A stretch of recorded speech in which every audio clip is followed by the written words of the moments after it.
ಎಲ್ಲರಿಗೂ ನಮಸ್ಕಾರ. ಇಲ್ಲಿ ಬಂದು ಸೇರಿರುವಂಥ ಎಲ್ಲ ಕನ್ನಡ ಚಿತ್ರ ಪ್ರೇಮಿಗಳಿಗೆ ಮತ್ತು ಎಲ್ಲ ಕನ್ನಡಿಗರಿಗೆ ನಮಸ್ಕಾರ. ಇಲ್ಲಿರೋರು ಭಾಳ ಹೆಮ್ಮೆ ಆಗತ್ತೆ ರೀ. ಒಂದು ಕನ್ನಡ ಸಿನಿಮಾದ ಒಂದು ಇವೆಂಟ್ಗೆ ಇಷ್ಟು ಜನ ಕನ್ನಡಿಗರ ಮುಂದೆ ಆಗ್ತಾ ಇರೋವಂಥದ್ದು ಇದೆ ಗೊತ್ತಾ. ಈ ಸಿನಿಮಾದ ನಿಜವಾದ ಗೆಲುವು ಇಲ್ಲಿಂದನೇ ಶುರುವಾಯಿತು ಅನ್ನೋದಕ್ಕೆ ನಿಜವಾಗ್ಲೂ ಒಬ್ಬ ಕಲಾವಿದನಾಗಿ ಹೆಮ್ಮೆ ಆಗುತ್ತೆ ನನಗೆ ಈ ಸಿನಿಮಾ ಅನೌನ್ಸ್ ಮಾಡಿದ್ರಲ್ಲ, ಯೂಶಲಿ ನಮ್ಗೆ ಗೊತ್ತಾಗುತ್ತೆ ಈ ಸಿನಿಮಾದ ತಂಡ ನೋಡ್ಬಿಟ್ಟೆ ಈ ಸಿನಿಮಾ ಹೆಂಗಿದೆ ಅಂತ ಅನ್ನೋವಂಥದ್ದನ್ನು ನಮಗೆ ಹೆಂಗಿರುತ್ತೆ ಈ ಸಿನಿಮಾ ಅಂತ ಅನ್ನೋವಂಥದ್ದು. ಈ ಸಿನಿಮಾದ ಒಂದೊಂದು ಸೇರ್ತಾ ಹೋಯ್ತು ಗೊತ್ತಾ. ಮೊಟ್ಟ ಮೊದಲಿಗೆ ಈ ಸಿನಿಮಾದ ನಿಜವಾದ ನಾಯಕ ತರುಣ್ ಅವರಿಗೆ ನಾನು ಧನ್ಯವಾದಗಳನ್ನ ಹೇಳಬೇಕು. ಹೌದು, ನಿಜವಾದ ನಾಯಕ ಅಂತ ಏನಕ್ಕೆ ಹೇಳ್ತೀನಿ ಅಂತಂದರೆ, ಅವರ ಜೊತೆಯಲ್ಲೇ ನಾನು ಒಂದಿಷ್ಟು ಸಾಕೊಂಡು ಬಂದಿದ್ದೀನಿ ಜರ್ನಿ ಹೆಂಗಿರುತ್ತೆ ಅಂತ ಅಂದ್ಬಿಟ್ಟು. ಅವರು ಒಂದು ಸಿನಿಮಾನ ಹಿಂಗೆ ಆಯ್ಕೆ ಮಾಡಿದ್ರು ಅಂತಂದರೆ ಅದ್ರಲ್ಲಿ ನಿಜವಾಗ್ಲೂ ಸತ್ವ ಇರುತ್ತೆ ಅಂತ ಅನ್ನೋವಂಥದ್ದು. ಯಾಕೆ ಅಂತಂದರೆ ನನಗೆ ಗೊತ್ತು ಅವರಿಗೆ ಚಿತ್ರಕಥೆ ಆಗಿರ್ಬೋದು, ಚಿತ್ರದ ಮೇಲಿರುವಂಥ ಕಥೆಯ ಆಯ್ಕೆ ಹೆಂಗಿರುತ್ತೆ ಅಂತಂದರೆ, ನನ್ನ ಇದುವರೆಗೂ ರ್ಯಾಂಬೋಯಿಂದ ಹಿಡ್ಕೊಂಡು ಇಲ್ಲಿ ತನಕ ನನ್ನ ಎಲ್ಲ ಸಿನಿಮಾಗಳ ಕಥೆನ ಓಕೆ ಮಾಡಿರೋದೇ ತರುಣ್. ಆಮೇಲೆ ಅವ್ರಿಗೆ ಎಷ್ಟು ಚಂದ ಅಂತಂದರೆ, ನನಗೆ ಹೆಂಗೆ ಅಂತ ಗೊತ್ತಾಗುತ್ತೆ ಅಂತ ಹೇಳ್ತೀನಿ. ನನಗೊಂದು 3 ಕತೆ ಕೇಳಿಸ್ತಾನೆ. ಯಾವುದೋ ಒಂದು ಕತೆ ಅವನಿಗೆ ಓಕೆ ಆಗಿರುತ್ತೆ, 2 ಕತೆ ಸುಮಾರಾಗಿರುತ್ತೆ. ಕತೆ ಕೇಳಿಸ್ತಾನೆ, ಯಾವ ಕತೆ ಹೇಳು ಅಂತ ಹೇಳ್ತಾನೆ ನನಗೆ. ನಾನು ಯಾವುದೋ ಚೆನ್ನಾಗಿರೋಲ್ವಲ್ಲ ಅದನ್ನೇ ಓಕೆ ಮಾಡಿರ್ತೀನಿ. ಆಯಿತಾ, ಅವನು ನಿನ್ನ ಮುಖ ಇದು ಚೆನ್ನಾಗಿರೋದು ಅಂತಂದ್ಬಿಟ್ಟು ಆಯ್ಕೆ ಮಾಡ್ಕೊಂಡಿರ್ತಾನೆ. ಆ ಥರ ಆದಂಥದ್ದೇ ರ್ಯಾಂಬೋ, ಆ ಥರ ಆದಂಥದ್ದೇ ರ್ಯಾಂಬೋ 2, ಆ ಥರ ಆದಂಥದ್ದೇ ಗುರು ಶಿಷ್ಯರು. ಸೊ ಇದರೆಲ್ಲದರ ಹಿಂದಿನ ನಿಜವಾದ ಶಕ್ತಿ ತರುಣ್ ಅವರು ಇದ್ದಾರೆ ಅಂತಂದರೆ ಈ ಸಿನಿಮಾದ ಶಕ್ತಿ ಇನ್ನು ಹೆಂಗಿರಲ್ಲ. ಆಮೇಲೆ ಇಲ್ಲಿ ಅವ್ರು ಆಯ್ಕೆ ಮಾಡ್ಕೊತಾ ಇರುವಂಥ ಎಲ್ಲ ಹಿಂದ್ಗಡೆ ಇರುವಂಥದ್ದು ನೋಡಿ, ಅಲ್ಲಿಂದ ಪುನೀತ್ ಅವರಾಗಿರ್ಬೋದು, ಗುರು ಅವರಾಗಿರ್ಬೋದು, ಪ್ರಕಾಶ್ ಅವರಾಗಿರ್ಬೋದು, ಡಿ ಇಮಾನ್ ಅವರಾಗಿರ್ಬೋದು. ಈ ಸಿನಿಮಾದಲ್ಲಿ ನನಗೆ ರಾಣಾ ಅವರೊಬ್ಬರಲ್ಲ ಇರೋ ಇಷ್ಟು ಮಲ್ಟಿ ಸ್ಟಾರರ್ ಈ ಪಿಕ್ಚರು. ಇಷ್ಟು ಜನ ಹೀರೋಗಳನ್ನ ಇಟ್ಕೊಂಡು ಇವತ್ತು ಕನ್ನಡ ಸಿನಿಮಾ ಇವತ್ತು ಬರ್ತಾ ಇದೆ ಅಂತಂದರೆ, ಈಗ ಟ್ರೈಲರ್ ಅಂತಿದ್ದಂಗೆ ನಮಗೆ ಓಕೆ ಚೆನ್ನಾಗಿರುತ್ತೆ, ಇದು ತುಂಬ ಚೆನ್ನಾಗಿದೆ ಅಂತ ಅನ್ನೋವಂಥದ್ದಾಗತ್ತೆ. ಇನ್ನು ಕೆಲವು ಟ್ರೈಲರ್ ಇರುತ್ತೆ ನಾವು ಈ ಸಿನಿಮಾ ನೋಡಬೇಕು ಅಂತ ಅನಿಸುತ್ತೆ. ಆ ಥರದ ಟ್ರೈಲರ್ ಇವತ್ತು ನಾನು ನೋಡಿರೋ ಅಂಥದ್ದು. ಇವತ್ತು ಖಂಡಿತವಾಗ್ಲೂ ಜನನ ಥಿಯೇಟ್ರಿಗೆ ಇವತ್ತು ನಾವು ಹೌದು ಈ ಪಿಕ್ಚರ್ ನೋಡಬೇಕು ಅಂತ ಅನ್ನೋವಂಥದ್ದು ಮೊದಲು ಪೋಸ್ಟರ್ ಆಗಿರುತ್ತೆ, ಪೋಸ್ಟರ್ ಡಿಸೈನ್ಸು ಅದು ಇದು ಇತ್ತು ಕಾಲ. ಬಟ್ ಇವತ್ತು ನೀವು ಒಂದು ಟ್ರೇಲರಲ್ಲಿ ಈ ಪಿಕ್ಚರ್ ನೋಡಬೇಕಾ ಅಂತ ಅನಿಸುತ್ತೆ. ಬಟ್ ಈ ಪಿಕ್ಚರಿನ ಟ್ರೇಲರ್ ನಾನು ನೋಡಿದಾಗ ಈ ಪಿಕ್ಚರ್ ನೋಡಬೇಕು ಅಲ್ಲ ನೋಡಲೇಬೇಕು ಅಂತ ಅನ್ನೋವಂಥ ಪಿಕ್ಚರ್ ಇವತ್ತು ನಮ್ಮ ಮುಂದೆ ಬಂದಿದೆ ಅಂತ ಅನ್ನೋದಾದರೆ, ಖಂಡಿತವಾಗ್ಲೂ ಈ ಸಿನಿಮಾದಲ್ಲಿ ಕೆಲಸ ಮಾಡಿದಂಥ ಎಲ್ಲರೂ ಒಂದಿಷ್ಟು ಜನರ ಶಕ್ತಿ ಏನಿದೆಯಲ್ಲ ಇಲ್ಲಿ ಬಂದಿರುವಂಥದ್ದು. ಮೊಟ್ಟ ಮೊದಲಿಗೆ ನೋಡಿ ನಮ್ಮ ನಾಗೇಂದ್ರ ಅವರು, ಯಾಕೆ ಅಂತಂದರೆ ಅವರ ಸಿನಿಮಾದ ಪ್ಯಾಷನ್ ಬಗ್ಗೆ ಹೇಳ್ತೀನಿ.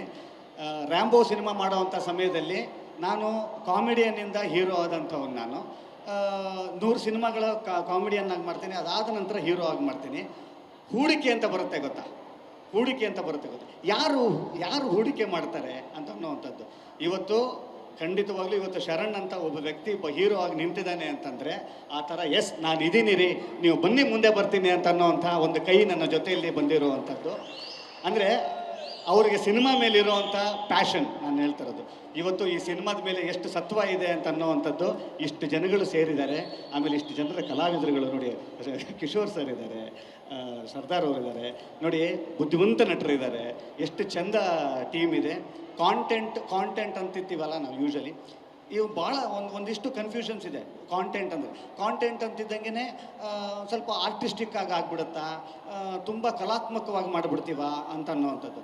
ಕಾಂಟೆಂಟನ್ನು ಎಂಟರ್ಟೈನಿಂಗ್ ಆಗಿ ಹೇಳ್ಬೋದು ಅಂತ ಅನ್ನೋವಂಥದ್ದು ಇವತ್ತು ಈ ಟೀಮ್ ಮಾಡಿಕೊಟ್ಟಿರುವಂಥದ್ದು. ನಿಮಗೆ ಕಾಂಟೆಂಟು ಬರುತ್ತೆ, ಖಂಡಿತವಾಗ್ಲೂ ನಿಮಗೆ ಇಷ್ಟ ಆಗುವಂಥ ಸಿನಿಮಾನೂ ಇದಾಗತ್ತೆ ಅಂತ ಅನ್ನೋದಕ್ಕೆ ಒಂದಿಷ್ಟು ಹೃದಯದಲ್ಲಿ ನಂಬಿಕೆ ಇದೆಲ್ಲ ಬರ್ತಾ ಇದೆ. ಈ ಸಿನಿಮಾ ದೊಡ್ಡ ಹಿಟ್ ಆಗುವ ಎಲ್ಲ ಲಕ್ಷಣಗಳು ನನಗೆ ಬಂದಿರುವಂಥದ್ದು. ಕನ್ನಡಿಗರ ಮುಂದೆ 5ನೇ ತಾರೀಕು ಈ ಸಿನಿಮಾ ನಿಮ್ಮ ಮುಂದೆ ಬರುತ್ತೆ. ಈ ಸಿನಿಮಾ ದೊಡ್ಡ ಹಿಟ್ ಆಗುವಂಥ ಆಶೀರ್ವಾದ ನಿಮ್ಮದು ಈ ಸಿನಿಮಾ ಮೇಲೆ ಇರಲಿ ಅಂತ ಕೇಳ್ಕೊಳ್ತೀನಿ. ಮತ್ತೊಮ್ಮೆ ನನ್ನನ್ನು ಈ ಒಂದು ವೇದಿಕೆಗೆ ಬರಮಾಡ್ಕೊಂಡಿದ್ದಕ್ಕೆ ತುಂಬ ಥ್ಯಾಂಕ್ಸ್. ರಾಣಾ ಅವರು ಮತ್ತು ಪ್ರಿಯಾಂಕ್ ಅವ್ರ ಬಗ್ಗೆ ಮಾತಾಡಲೇಬೇಕು. ನಾನು 2 ನಿಮಿಷ ಮುಗಿಸ್ಬಿಡ್ತೀನಪ್ಪ. ಅವರಿಬ್ಬರ ಬಗ್ಗೆ ಮಾತಾಡಬೇಕು. ಯಾಕೆ ಅಂತಂದರೆ, ತರುಣ್ ಅವರು ಒಬ್ಬರನ್ನ ಆಯ್ಕೆ ಮಾಡ್ಕೊಂಡಿದ್ದಾರೆ ಒಬ್ಬರನ್ನ ಆಯ್ಕೆ ಮಾಡ್ಕೊಂಡಿದ್ದಾರೆ ಅಂದರೆ ಫಸ್ಟು ಒಂದು ಒಬೀಡಿಯಂಟ್ ಸ್ಟೂಡೆಂಟ್ ನೋಡ್ತಾನೆ ಅವನು. ಇವನು ಒಬೀಡಿಯಂಟ್ ಸ್ಟೂಡೆಂಟ್ ನೋಡ್ಬಿಟ್ಟು ಇವನಲ್ಲಿ ಏನೇನು ವಿದ್ಯೆ ಇದೆ ಅಂತ ನೋಡ್ತಾನೆ. ಒಂದು 10 ವಿದ್ಯೆ ಇದೆ ಅಂತ ಅಂದ್ಕೊಂಡ್ರೆ 10 ಬೆಸ್ಟ್ ವಿದ್ಯೆಗಳು, 5 ಸುಮಾರು ವಿದ್ಯೆಗಳು, ಇನ್ನು 3 ಓಕೆ ವಿದ್ಯೆಗಳು. ಆ 18 ವಿದ್ಯೆಗಳನ್ನೂ ಬಿಡಲ್ಲ ಅವನು. 10ನ್ನು 10ಕ್ಕೆ ತೆಗೆದು 5ನ್ನು ತೆಗೆದು ಅದನ್ನು ತೆಗೆದು ಹಿಂಡಿ ಏನೇನಿದೆ ಅವ್ರ ಮುಂದಿನ ಪಿಕ್ಚರ್ ಏನೂ ಇರಲ್ಲ. ನೆಕ್ಸ್ಟು ಏನಕ್ಕೆ ಕೇಳಕ್ಕೆ ಬರ್ತೀನಿ ಅಂದರೆ, ಈ ಸಿನಿಮಾದ ಮುಖಾಂತರ the best version of Rana ಅವ್ರು ನೋಡ್ಬೋದು, the best version of Priyanka ಅವ್ರು ನೋಡ್ಬೋದು ಅಂತ ಹೇಳೋದಕ್ಕೆ ಬಂದೆ. ಒಳ್ಳೇದಾಗಲಿ ಸರ್, ಅವ್ರನ್ನ ಆಯ್ಕೆ ಮಾಡ್ಕೊಂಡಿದ್ದಾರೆ ಅಂತ ಅನ್ನೋದಾದರೆ ಅಲ್ಲೇ. ಯಾಕಂದರೆ ಈ ಸಿನಿಮಾದ ಮುಖಾಂತರ ಕನ್ನಡ ಚಿತ್ರರಂಗಕ್ಕೆ ಪ್ರಿಯಾಂಕಾ ಅವರ ಪಾದಾರ್ಪಣೆ ಆಗ್ತಾ ಇದೆ. ಒಂದು ಹೀರೋಯಿನ್ ಬರ್ತಾ ಇದ್ದಾರೆ, ಒಬ್ಬರು ಹೀರೋ ಸಿಗ್ತಾ ಇದ್ದಾರೆ, ಒಬ್ಬರು ಡೈರೆಕ್ಟರ್ ಎಂಟ್ರಿ ಆಗ್ತಾ ಇದೆ. ಎಲ್ಲರಿಗೂ ಶುಭವಾಗಲಿ. ಇಲ್ಲಿ ತನಕ ನಮಗೆ ಈ ಸಿನಿಮಾದ ರಿಲೀಸ್ ಯಾವಾಗ ಅಂತ ಇದ್ದೀವಿ. ನನಗನ್ಸಿದ್ದು ನಾವು ಅನ್ಕೊತಾ ಇದ್ದಿದ್ದು ಯಾವಾಗ ಏಳು ಮಲೆ ರಿಲೀಸು ಯಾವಾಗ ಅಂತ ಇದ್ವಿ. ಈ ಟ್ರೇಲರ್ ನೋಡಾದ್ಮೇಲೆ ಯಾವಾಗ ಸಿಲ್ವರ್ ಜೂಬ್ಲಿ ಫಂಕ್ಷನ್ನು ಯಾವಾಗ. Thank you. Super. Thank you. ನಾವು ಶರಣ್ ಸರ್ ಸುಮ್ಮನೆ ಹೇಳೋದು, ಎಲ್ಲರೂ ಮಾತಾಡ್ಬಿಟ್ರು, ನನಗೇನು ಉಳಿಸ್ಲಿಲ್ಲ ಅಂತ ಹೇಳ್ಬಿಟ್ಟು. ಬಹುಶಃ ನಿಮ್ಮ ಮಾತಲ್ಲಿ ನಂಗೆ ಒಂದು ಅರ್ಥ ಆಯ್ತು, ಸೋನಲ್ ಅವರೇ ನಿಮಗಿಂತ ಜಾಸ್ತಿ ತರುಣ್ ಅವ್ರನ್ನ ಕುಡಿದು ಬಿಟ್ಟಿದ್ದಾರೆ ಇವರು. ಸೊ ಆ ಬಾಂಡ್ ಹಾಗೆ ಇರಲಿ ಸರ್ ಅಂತ ಹೇಳ್ತಾ, 3 ಸಿನಿಮಾ ಅವ್ರ ಪ್ರೊಡಕ್ಷನಲ್ಲಿ ನಿಮ್ಮದು ಜಂಟಿ ಖಾತೆ ಓಪನ್ ಆಗಿತ್ತು. ಇನ್ನೂ ಮುಂದುವರೆದು ಮುಂದಿನ ಸಿನಿಮಾಗಳು ಬರಲಿ ಅಂತ ವಿಶ್ ಮಾಡ್ತಾ ಇದ್ದೀನಿ sir. Best wishes. Thank you so much.